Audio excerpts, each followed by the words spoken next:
हाथ की लकीरों से जिंदगी नहीं बनती अज़म, कुछ हिस्सा हमारा भी है जिंदगी बनाने में। जिस व्यक्ति ने यह वचन कहे वो हमारे बीच में आज नहीं है, तो हम जिक्र कर रहे हैं महान एथलीट मिल्खा सिंह का। पूरे भारत देश के लिए नहीं अपितु पूरे विश्व के लिए बहुत बड़ी क्षति है मिल्खा सिंह जी का जो हमें छोड़ के चले जाना।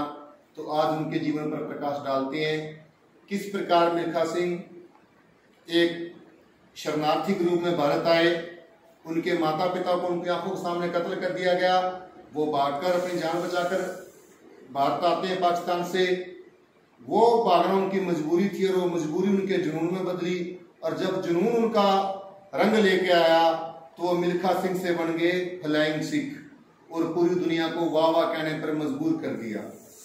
तो उनकी जो उपलब्धियां रही, वो पहले ऐसे एथलीट रहे जिन्होंने कॉमनवेल्थ गेम में भारत के लिए मेडल जीता, पहले भारतीय एथलीट रहे जिन्होंने ओलंपिक गेम के फाइनल में प्रवेश किया, रोम ओलंपिक के। लेकिन बदकिस्मती से उनका दुर्भाग्य कह लीजिए या देश का दुर्भाग्य कह लीजिए कि वो चौथे स्थान पर रहे। छोटी सी किसी गलती कारण या भगवान की मर्जी वो उस गेम में मेडल नहीं लेके आ पाए और ये मलाल उनको जिंदगी भर रहा। और उन्होंने ये इच्छा भी जाहिर की कि मैं मरने से पहले एक बार जरूर देखूं कि किसी एथलीट ने भारतीय तिरंगे को ओलंपिक में लहराया है, कि भारतीय तिरंगा एथलीट ने लिया हुआ है, उसके गले में मेडल डल रहा है। लेकिन उनकी ख्वाहिशें बीच में ही रह गई। तो आज उनके जीवन पर हम चर्चा करते हैं।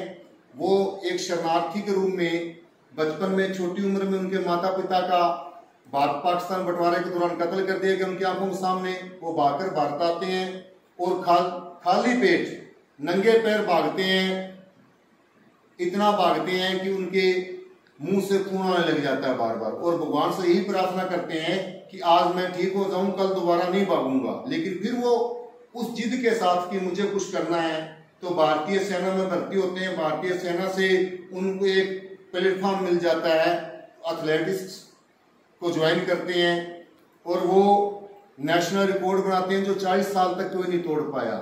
तो फिर उनको मौका मिलता है कॉमनवेल्थ और एशियन गेम में भाग लेने का, तो वहां पर वो मेडल जीतते हैं। उसके बाद ओलंपिक में भाग लेते हैं। तो एक जो वाकया हुआ बहुत मशहूर है, जो आपने भाग मिल्खा भाग फिल्म उन पर बनी उनमें भी देखा होगा, उसमें भी देखा होगा कि अब्दुल खालिक और उनकी रेस होती है।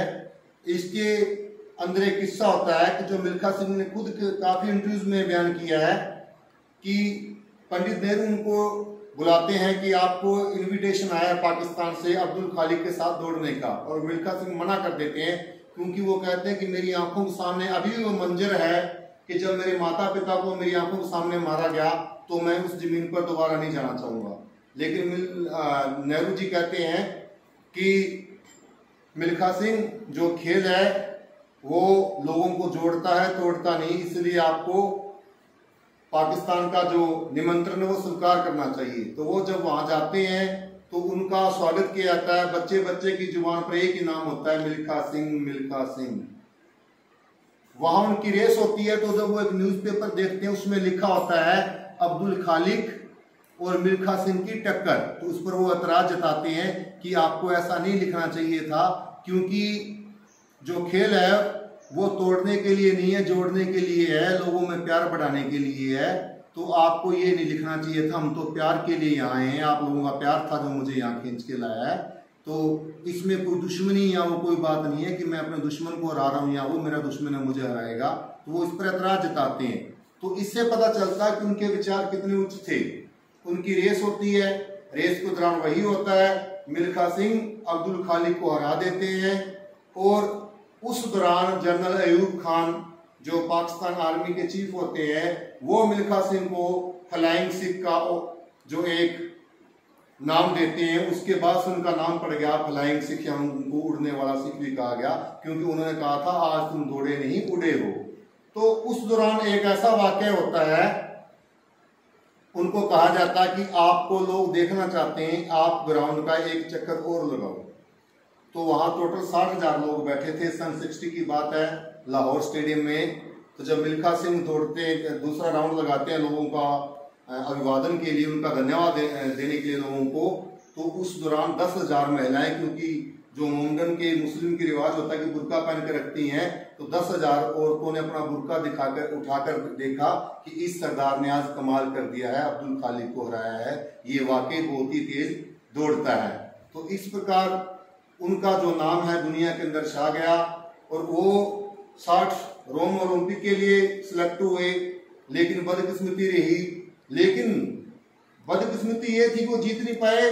उससे पहले भी कयास लगाए जा रहे थे, क्योंकि मिल्खा सिंह ने 80 दौड़े भागी, उनमें से 7 जीती हैं, 70 उन्होंने जीती थी।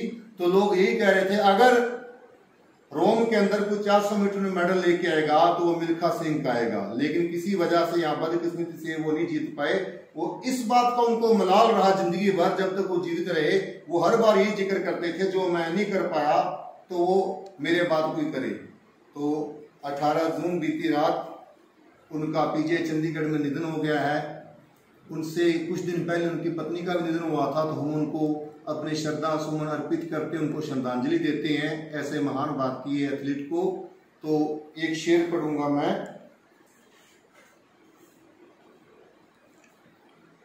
जा रहा हूं छोड़कर चमन, चाहे फिर जमाना याद करे,